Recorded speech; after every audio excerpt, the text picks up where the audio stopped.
যত বড় মুখ নয় তত বড় কথা। 5ই আগস্ট মানে গত 5ই আগস্ট জুলাই ঘোষণাপত্র অনুষ্ঠানে কোথায় ছিলেন মিস্টার নাসির উদ্দিন পাটোয়ারি?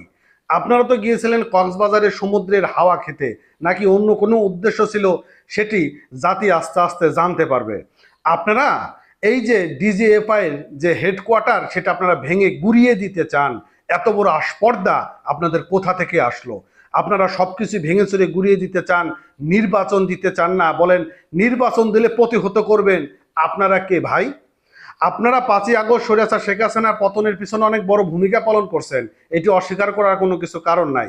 কিন্তু 5ই আগস্টের পর যে সকল ঘটনাগুলো আপনারা ঘটাচ্ছেন, এটাও কি আসলে ঠিক কিনা সেটা আপনার বিবেকের কাছে প্রশ্ন করবেন। দেখেন, একটা ডিপার্টমেন্টের মধ্যে কিছু অসাধু লোক থাকতেই পারে, এটা অস্বাভাবিক কোনো কিছু নয়, কিন্তু সেটাকে আইনের আওতায় এনে যে সকল অসাধু অফিসাররা রয়েছেন তাদের বিরুদ্ধে আইনগত ব্যবস্থা নেন। কিন্তু আপনারা যেটা করতেছেন, মনে হচ্ছে যে আপনারা এই দেশের কি জন্য হয়ে পড়ছেন।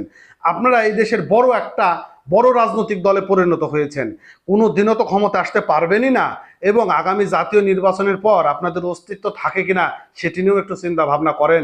আপনারা প্রশাসনের পর হাত দেন, আপনারা সেনাবাহিনীর তার ক্যাম্প উড়িয়ে দিতে চান, আপনারা ডিজিএফআই তাদের হেডকোয়ার্টার উড়িয়ে দিতে চান।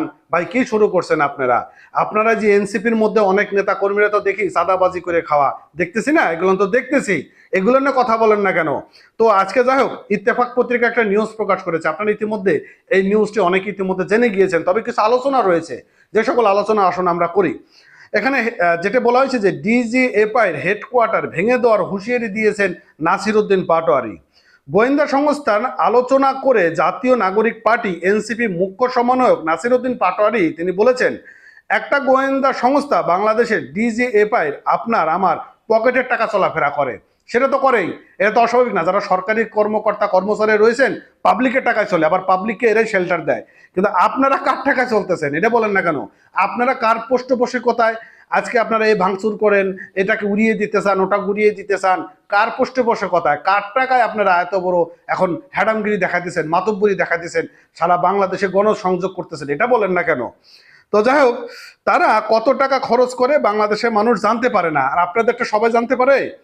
আর তাদের কোনো দায়িত্ব নেই, জবাবদিহিতা নেই, স্বচ্ছতা নেই, তাদের একটাই কাজ মানুষের ভীতি প্রদর্শন করে। আপনারা কি শুরু করছেন? আপনাদের জবাবদিহিতা আছে? বলতে পারবেন আপনাদের টাকার উৎসটা কি? আপনারা এই যে সারা বাংলাদেশে যে মানে আপনাদের যে অনুষ্ঠানগুলো করলেন, এই টাকার উৎসটা কি আপনারা দিতে পারবেন? আপনার বাপদাদা কি জমিদার ছিল, নাকি সেই মুঘল আমলের লোকজন? আপনারা কোনটা? তো যাই হোক, কিছু হলেই আয়না ঘরে তুলে নিয়ে যায়। আপনাদের আয়না ঘর আমরা ভেঙে দিয়েছি, সামনে যদি একই ধরনের প্রচেষ্টা করা হয়, আমরা আয়না ঘর কেন, ডিজিএফআই এর হেডকোয়ার্টার ভেঙে দেবো। ওরে বাপ রে বাপ, কত বড় ক্ষমতা সম্পন্ন! হ্যাঁ, এটা যথেষ্ট করেছি। বাংলাদেশে যদি ডিজিআই থাকতে হয় তাহলে অবশ্যই একটা সংস্কার করতে হবে। সংস্কার কি আপনি করবেন? আপনার কথা মতন সংস্কার চলবে নাসির উদ্দিন পাটোয়ারি? আপনার কথা মতন? আপনি কথায় কথায় হুঙ্কার দেন কেন? ভেঙে ফেলার হুঙ্কার দেন কেন? কারণটা কি? হ্যাঁ, সংস্কার কাজ শেষ না হলে আগামী ফেব্রুয়ারিতে ত্রয়োদশ জাতীয় সংসদ নির্বাচন হবে না বলে হুঁশিয়ারি দিয়েছেন জাতীয় নাগরিক পার্টি মুখ্য সমন্বয়ক নাসির উদ্দিন পাটোয়ারি। আপনাদেরকে রেজিস্ট্রেশন আছে? আপনারা কি দেশের সর্বোচ্চ বড় রাজনৈতিক দল, আপনি নির্বাচন বয়কট করবেন আর সকলে বসে বসে আঙুল চুষবে? এদেশের বিএনপি কি আঙুল চুষবে? জামাত আঙুল চুষবে? আপনারা এখানে বসে বসে বড় বড় হুঙ্কার দিচ্ছেন। তিনি বলেন নির্বাচনের তারিখ ঘোষণা করা হয়েছে ফেব্রুয়ারিতে, সংস্কার কাজ শেষ না হলে যদি ফেব্রুয়ারিতে নির্বাচন দিতে হয় তাহলে আমরা যে ভাইয়ের শহীদ হয়েছে, রক্ত দিয়েছিল সংস্কারের জন্য, কবরে গিয়ে তাদের লাশ ফেরত আনতে হবে এটা সরকারকে। বাপরে বাপ, যারা শহীদ হয়েছে, যারা জীবন হারাইছে, হাত পাও হারাইছে, খোঁজ খবর রাখেন?